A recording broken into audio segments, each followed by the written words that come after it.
ഈ അവധിക്കാലത്ത് മക്കളുടെ വയറ് നിറയ്ക്കുക എന്നുള്ളത് ഓരോ അമ്മമാരുടെയും വലിയൊരു ടാസ്ക് ആയിരിക്കും. എപ്പോഴും വിശപ്പായിരിക്കും.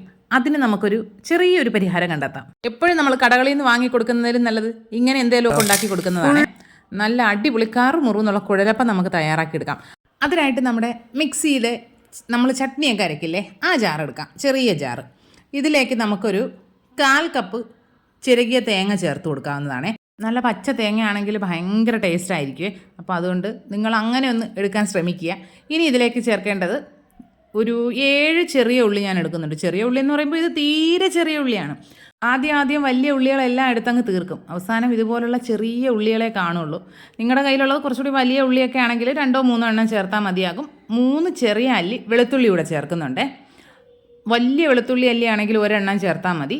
ഇനി ഒരു 1/4 ടീസ്പൂൺ ചെറിയ ജീരകം, നമ്മുടെ ക്യുമിൻ ഉണ്ടല്ലോ, അത് ചേർത്ത് കൊടുക്കുന്നുണ്ട്. ഇനി ഒരു 2 ടേബിൾ സ്പൂണൊക്കെ വെള്ളം ചേർത്തിട്ട് നമുക്കിതിനെ നല്ല തരിതരിപ്പ് പോലെ അരച്ചെടുക്കാവുന്നതാണ്. ഒരുപാട് പേസ്റ്റ് പോലെ ആക്കി എടുക്കുകയോ ചെയ്യരുത്. നല്ലൊരു ചെറിയ തരി പോലെ, ഒരു റവ പോലെയൊക്കെ തോന്നുന്ന പരുവത്തിൽ അരച്ചെടുക്കണം. ഇനി നമുക്ക് നല്ല കട്ടിയുള്ള ഒരു പാൻ എടുക്കുക. നോൺ സ്റ്റിക്കിൻ്റെ ഒക്കെ ആണെങ്കിൽ നല്ല കട്ടിയുള്ള പാൻ തന്നെ എടുക്കുക. നമുക്ക് അരിപ്പൊടി ഒന്ന് വാട്ടിയെടുക്കാനുള്ളതാണ്. ചിലപ്പോൾ പെട്ടെന്ന് അടിക്ക് പിടിച്ചു പോകാനുള്ള സാധ്യതയൊക്കെ ഉണ്ട്. അതുകൊണ്ട് നല്ല കട്ടിയുള്ള പാൻ തന്നെ എടുക്കണം കേട്ടോ. ഇനി നമുക്ക് ആ പാനിലേക്ക് 1/4 കപ്പ് പച്ചവെള്ളം ഒഴിച്ചു കൊടുക്കുന്നുണ്ട്. അതിലേക്ക് നമ്മൾ നേരത്തെ അരച്ചെടുത്തല്ലോ തേങ്ങ, വെളുത്തുള്ളി, ചെറിയ ഉള്ളിയൊക്കെ ചേർത്തിട്ടുള്ള മിക്സ്, ഇതിലേക്ക് ഒഴിച്ചു കൊടുത്തിട്ട് നല്ലതുപോലെ മിക്സ് ചെയ്യുക. ഇനി ഇതിലേക്ക് ഒരു 1/2 ടീസ്പൂണോളം ഉപ്പ് ചേർത്ത് കൊടുക്കുന്നുണ്ട്. ഉപ്പ് ചേർത്തതിന് ശേഷം നമുക്കിതിലേക്ക് കുറച്ച് ഒരു ടേബിൾ സ്പൂണോളം വെളിച്ചെണ്ണ കൂടെ ചേർത്ത് കൊടുക്കാവുന്നതാണ്. നമ്മുടെ നാടൻ പലഹാരങ്ങൾക്ക് വെളിച്ചെണ്ണയുടെ മണം മുന്നിട്ട് നിൽക്കുന്നത് തന്നെയാണ് നല്ലത്. ഇതെല്ലാം കൂടി ചേർത്തിട്ട് നല്ലതുപോലെ ഒന്ന് മിക്സ് ചെയ്യാം. ഇനി ഇതിലേക്ക് നമ്മൾ 1 കപ്പ് അരിപ്പൊടി ചേർത്ത് കൊടുക്കുകയാണ്. നമ്മുടെ സാധാരണ പാക്കറ്റിൽ വാങ്ങുന്ന വറുത്ത അരിപ്പൊടി, പത്തിരി, ഇടിയപ്പം പൊടിയുണ്ടല്ലോ, അതാണ് ചേർത്ത് കൊടുക്കുന്നത്. തീരെ തരി ഇല്ലാത്ത പൊടിയാണ് ചേർത്ത് കൊടുക്കുന്നത്. പിന്നെ ഇതെല്ലാം ചേർത്ത് കൊടുക്കുന്ന സമയത്ത് ഫ്ലെയിം ഓൺ ആക്കിയിട്ടില്ല, അത് പ്രത്യേകം ശ്രദ്ധിക്കുക. നമ്മൾ പാത്രത്തിൽ ഇതെല്ലാം കൂടി മിക്സ് ചെയ്ത് കട്ടകളൊന്നും ഇല്ല എന്ന് ഉറപ്പ് വരുത്തിയതിന് ശേഷം മാത്രം നമുക്ക് ഫ്ലെയിം ഓൺ ആക്കി കൊടുക്കാം. ഫ്ലെയിം ഓൺ ആക്കിയിട്ട് ആദ്യം കുറച്ച് നേരം നമുക്കിതൊന്ന് ഹൈ ഫ്ലെയിമിലിടാം. ഹൈ ഫ്ലെയിമിലിട്ട് കുറച്ച് നേരം കഴിയുമ്പോൾ അരിപ്പൊടിയാണല്ലോ, പെട്ടെന്ന് ഇങ്ങനെ ഒരു കുറുകിയതുപോലെ വരും. കുറുകിയതുപോലെ ആയി കഴിയുമ്പോൾ നമ്മൾ ഫ്ലെയിം ഏറ്റവും കുറച്ച് വയ്ക്കുക, ഇല്ലെങ്കിൽ പെട്ടെന്ന് അടിക്ക് പിടിച്ചു പോകും. അതുകൊണ്ട് ലോ ഫ്ലെയിമിലാക്കിയിട്ട് നല്ലതുപോലെ ഇളക്കി ഈ അരിപ്പൊടി നല്ലതുപോലെ കുറുക്കിയെടുക്കാം. പിന്നെ തീരെ ചൂട് കിട്ടുന്നില്ല എന്ന് തോന്നുകയാണെങ്കിൽ ഒന്ന് കൂട്ടി ഒരു മീഡിയം ഫ്ലെയിമിലൊക്കെ വെച്ചിട്ട് വീണ്ടും ലോയിലേക്ക് ആക്കി കൊടുത്ത് നന്നായിട്ട് നമുക്കിതിനെ കുറുക്കിയെടുക്കണം. കൈവിടാതെ നല്ലതുപോലെ കുറുക്കി ഈ വെള്ളം മുഴുവനായിട്ടും വറ്റിയിട്ട് നമ്മളെ ചപ്പാത്തി മാവൊക്കെ പോലെ നന്നായിട്ട് ഉരുണ്ട് വരും. പാത്രത്തിൽ നിന്നൊക്കെ വിട്ട് ഉരുണ്ട് വരും. അതാണ് ഈ മാവിൻ്റെ പരുവം. നല്ലതുപോലെ നമ്മൾ ഇളക്കി കൊടുക്കണം. സൈഡിൽ നിന്നെല്ലാം നല്ലതുപോലെ മിക്സ് ചെയ്തിട്ട് വെള്ളം വറ്റിച്ച് നല്ല ഡ്രൈ ആക്കി ഉരുട്ടിയെടുക്കണം. അപ്പോൾ ഈ മാവ് നല്ല സോഫ്റ്റും ആയിരിക്കും കേട്ടോ.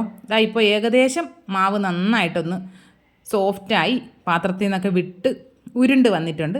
ഇനി നമുക്കിതിനെ ഇങ്ങനെ തന്നെ പാത്രത്തിൽ വെച്ചിരിക്കാൻ പറ്റില്ല. ഈ ചൂടോടുകൂടി തന്നെ നമുക്ക് വേറൊരു പ്ലേറ്റിലേക്ക് മാറ്റി കൊടുക്കണം. ഇല്ല എങ്കിൽ നമ്മുടെ ഈ പാത്രത്തിൽ തട്ടിയിരിക്കുന്ന ആ ഭാഗത്ത് കുറച്ച് ഡ്രൈ ആയിട്ട് വിണ്ട് കീറിയതുപോലെ ആകാനുള്ള സാധ്യതയുണ്ട്. അതുകൊണ്ട് നമുക്കിതിനെ ഒരു പാത്രത്തിലേക്ക് മാറ്റി കൊടുത്തിട്ട് ഒന്ന് പരത്തി വയ്ക്കാം. ഇതിൻ്റെ ചൂടൊന്ന് ആറി കിട്ടിയാൽ മാത്രമല്ലേ നമുക്ക് കൈ വെച്ചിട്ട് ഇതിനെ ഒന്ന് റോളാക്കി എടുക്കാൻ പറ്റുള്ളൂ. ഈ സമയത്തൊന്നും കൈകൊണ്ട് തൊടുന്നതിനെക്കുറിച്ച് ചിന്തിക്കാനേ കഴിയില്ല. നല്ലതുപോലെ ഒന്ന് പരത്തി വെച്ചതിന് ശേഷം നമുക്കിത് എന്തെങ്കിലും വെച്ചൊന്ന് അടച്ചു വെക്കണം. അടപ്പ് വെച്ചിട്ടൊന്നും അടച്ചു വെക്കരുത്. ഇതുപോലെ കണ്ണാപ്പയോ എന്തെങ്കിലും വെച്ചിട്ട് അടച്ചു വെക്കാം. അതിൻ്റെ ആവി വെള്ളം അതിൽ വീഴാതെ പ്രത്യേകം ശ്രദ്ധിച്ചോളുക. ആവി വെള്ളം ഇടയ്ക്ക് നമ്മളൊന്ന് തുറന്നിട്ട് ആവി വെള്ളം ഉണ്ടെങ്കിൽ അതൊന്ന് കളഞ്ഞിട്ട് വീണ്ടും കവർ ചെയ്ത് വെക്കുന്നതാണ് കേട്ടോ നല്ലത്. ഇപ്പോൾ കുറേ നേരം കഴിഞ്ഞപ്പോൾ നമ്മുടെ മാവ് നന്നായിട്ടൊന്ന് തണുത്ത് വന്നിട്ടുണ്ട്. ഇതിലേക്ക് നമുക്കിനി 1 ടീസ്പൂണോളം കറുത്ത എള്ള് ചേർത്ത് കൊടുക്കാം. ഞാനിട്ടപ്പോൾ കുറച്ച് എള്ളൊന്ന് കൂടിപ്പോയിട്ടുണ്ട്. കുഴപ്പമില്ല, എള്ളാണല്ലോ, ശരീരത്തിന് നല്ല സാധനമാണ്. നമുക്കിനി ഇതിനെ നല്ലതുപോലെ ഒരു എള്ള് എല്ലാ ഭാഗത്തും എത്തുന്ന രീതിയിലൊന്ന് മിക്സ് ചെയ്ത് കൊടുക്കുക. അല്ലാതെ ഒരുപാട് സമയമിട്ട് കുഴയ്ക്കേണ്ട കാര്യമൊന്നുമില്ല. ആ എള്ള് എല്ലായിടത്തും ഒന്ന് മിക്സ് ആവുന്ന രീതിയിലൊന്ന് കുഴച്ച് ഉരുട്ടിയെടുക്കാം. ഇപ്പോൾ നമ്മൾ ഉരുട്ടിയെടുത്തിട്ടുണ്ടേ. ഇനി ഇതിൽ നിന്ന് കുറേശ്ശെ ആയിട്ട് എടുത്തിട്ട് നമുക്ക് കുഴലപ്പം ആക്കിയെടുക്കാം. അതിനുള്ളൊരു ട്രിക്ക് ഞാൻ പറഞ്ഞുതരാം. ഇതുപോലെ ഒരു പാക്കറ്റ് എടുക്കുക. ഞാനിപ്പോൾ ഒരു ഗോതമ്പ് മാവിൻ്റെ പാക്കറ്റാണ് എടുത്തിരിക്കുന്നത്. എണ്ണയുടെ പാക്കറ്റ് ഉണ്ടെങ്കിലും അതും നല്ലതാണ് കേട്ടോ. അതാവുമ്പോൾ നമുക്ക് അതിനകത്ത് എണ്ണ തേക്കേണ്ട, ഓൾറെഡി അതിൽ എണ്ണയുടെ അംശം ഉണ്ടാവുമല്ലോ. ഇതിപ്പോൾ ഗോതമ്പ് പൊടിയുടെ പാക്കറ്റ് ആയതുകൊണ്ട് അതിലേക്ക് കുറച്ച് എണ്ണ ഞാൻ നല്ലതുപോലെ ഒന്ന് തേച്ച് കൊടുക്കുന്നുണ്ടേ. നിങ്ങളുടെ കയ്യിൽ പത്തിരി പ്രസ് ഉണ്ടെങ്കിൽ അതാണ് ഏറ്റവും നല്ലത്. എൻ്റെ കയ്യിൽ ആ പത്തിരി പ്രസ് എന്നൊരു സാധനമില്ല. അതില്ലാത്തവർക്കും കുഴലപ്പം ഉണ്ടാക്കി കഴിക്കണമല്ലോ, അതിനുള്ളൊരു ഐഡിയ ആണ്. ഇതുപോലെ നന്നായിട്ട് എണ്ണ ആ പേപ്പറിൽ മുഴുവനായിട്ടും തേച്ച് കൊടുക്കുക. എന്നിട്ട് ഇതുപോലെ കുഞ്ഞു കുഞ്ഞു ബോൾസാക്കി എടുക്കുക. കുഞ്ഞു നാരങ്ങയുടെ വലിപ്പത്തിനുള്ള ബോൾസാക്കി എടുക്കുക. ഇതിനെ ഒരു സൈഡിൽ വെച്ച് കൊടുത്തിട്ട് മറു സൈഡ് കൊണ്ട് കവർ ചെയ്യുക. പിന്നെ ഒരു സ്റ്റീൽ പ്ലേറ്റ് മുകളിലേക്ക് വെച്ചിട്ട് ഒന്ന് പ്രസ് ചെയ്ത് കൊടുക്കുക. ഒരുപാട് പ്രസ് ചെയ്യേണ്ട ആവശ്യമില്ല. ഒന്ന് പ്രസ് ചെയ്ത് കൊടുക്കുമ്പോൾ നമ്മുടെ മാവ് അത്രയ്ക്ക് നല്ല സോഫ്റ്റാണ്. ഇതുപോലെ നല്ലൊരു കുഞ്ഞി പത്തിരിയുടെ ഒരു ഷേപ്പായി കിട്ടും. അപ്പോൾ നമുക്കതിൽ നിന്ന് എടുത്തിട്ട് നമ്മുടെ ഇടത്തെ കൈയുടെ ചൂണ്ടുവിരലിൽ വെച്ചിട്ട് ആ ചൂണ്ടുവിരലിലൊന്ന് കവർ ചെയ്ത് റോൾ ചെയ്തെടുക്കാം. റോൾ ചെയ്തിട്ട് രണ്ട് ഭാഗവും കൂടി ഒട്ടുന്ന ആ സ്ഥലം ഉണ്ടല്ലോ, അവിടെ നന്നായിട്ട് നമ്മളൊന്ന് പ്രസ് ചെയ്ത് കൊടുക്കണം. ഈ തള്ളവിരലും ചൂണ്ടുവിരലും കൂടി വെച്ചിട്ട് നന്നായിട്ട് ഒന്ന് ഒട്ടിച്ചെടുക്കണം. ഇല്ലെങ്കിൽ എണ്ണയിലേക്ക് ഇടുമ്പം പൊട്ടിപ്പോകാനുള്ള സാധ്യതയുണ്ട്. പത്തിരി പോലെ അങ്ങ് ആയിത്തീരും. അതുകൊണ്ട് നല്ലതുപോലെ ഇതുപോലെ അമർത്തി പ്രസ് ചെയ്ത് വേണം ഒട്ടിച്ചെടുക്കാനായിട്ട്. ഇത് മാത്രമാണ് ഇതിലുള്ള ഇത്തിരി നമുക്കൊരു ടെൻഷൻ ഉണ്ടാക്കുന്നൊരു പ്രോസസ്സേ. പക്ഷേ അതൊരു 1-2 ഒക്കെ ചെയ്ത് കഴിയുമ്പോൾ ഈസി ആവും. ഇതുപോലെ ഞാനിപ്പോൾ ഒരു 4-5 എണ്ണം ഒന്ന് റെഡിയാക്കി എടുത്തിട്ടുണ്ട്. അപ്പോൾ തന്നെ നമ്മുടെ എണ്ണ ഒരു സൈഡിൽ നന്നായിട്ട് ചൂടായിട്ടുണ്ട്. വെളിച്ചെണ്ണയാണ് ഇതിപ്പോൾ വീട്ടിൽ നമ്മൾ ആട്ടിയെടുത്ത വെളിച്ചെണ്ണയാണ് കേട്ടോ. നല്ല മണമാണ് ആ എണ്ണ ഇങ്ങനെ തിളയ്ക്കുമ്പോൾ, ഭയങ്കര ഒരു മണമുണ്ട് അടുക്കള നിറയെ.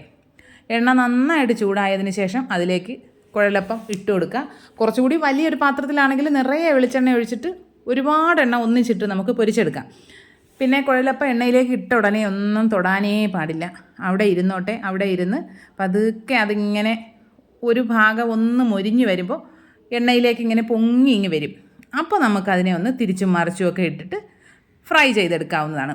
എണ്ണയിലിട്ട ഉടനെ നമ്മൾ എന്തെങ്കിലുമൊക്കെ ഇട്ട് ഇളക്കുകയോ മറിക്കുകയോ ചെയ്യുകയാണെങ്കിൽ ഇത് പൊട്ടിപ്പോകാനുള്ള സാധ്യതയുണ്ട്. നന്നായിട്ട് തിരിച്ചും മറിച്ചുമൊക്കെ ഇട്ടിട്ട് നല്ലൊരു ഗോൾഡൻ കളർ ആകുമ്പോൾ നമുക്കിതിനെ കോരിയെടുക്കാവുന്നതാണ്. ഒരുപാട് അങ്ങ് കളർ മാറ്റരുത്. ചെറിയൊരു ഗോൾഡ് കളർ വന്ന് തുടങ്ങുമ്പോൾ തന്നെ കോരി മാറ്റി വയ്ക്കാം. പുറത്തിരുന്ന് കുറച്ചുകൂടി നല്ലൊരു കളർ വരും. ഇപ്പോൾ ഞാനിട്ട ആദ്യത്തെ ആ 3 എണ്ണം ഫ്രൈ ആയിട്ടുണ്ട്. അതിനെ നമുക്ക് കോരി മാറ്റി വയ്ക്കാം. എന്നിട്ട് ബാക്കിയുള്ളതും എണ്ണയിലേക്ക് ഇട്ട് കൊടുക്കാം. രണ്ടാമത് നമ്മൾ സ്നാക്ക് ഇടുമ്പോൾ ശ്രദ്ധിക്കുക, എണ്ണയിൽ നന്നായിട്ട് ചൂടായതിന് ശേഷം മാത്രമേ ഇടാൻ പാടുള്ളൂ. എണ്ണയിലേക്കിട്ട് അതിന് ശേഷം ഫ്ലെയിം കുറച്ച് വെച്ച് കൊടുക്കുക.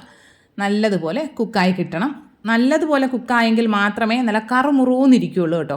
അപ്പോൾ നമ്മൾ അതൊക്കെ ഒന്ന് ശ്രദ്ധിച്ചിട്ട് ചെയ്യുകയാണെങ്കിൽ നല്ല അടിപൊളി കുഴലപ്പം തയ്യാറാക്കി എടുക്കാൻ പറ്റും. നല്ല കറുമുറുന്നിരിക്കും. അടിപൊളി ടേസ്റ്റാണ്. എല്ലാ കൂട്ടുകാരും ട്രൈ ചെയ്ത് നോക്കാം. ഫീഡ്ബാക്സ് ഒക്കെ കമൻറ്റ് ബോക്സിൽ അറിയിക്കുക. വീഡിയോ ഇഷ്ടപ്പെട്ട് കഴിഞ്ഞാൽ ലൈക്ക് ചെയ്യുക, കമൻറ്റ് ചെയ്യുക, ഷെയർ ചെയ്യുക, ചാനൽ സബ്സ്ക്രൈബ് ചെയ്യുക. ഇനി നമുക്ക് ഇതുപോലുള്ള അടിപൊളി റെസിപ്പീസുമായിട്ട് ഉടനെ തന്നെ കാണാം. അതുവരെ എല്ലാ കൂട്ടുകാർക്കും ബൈ.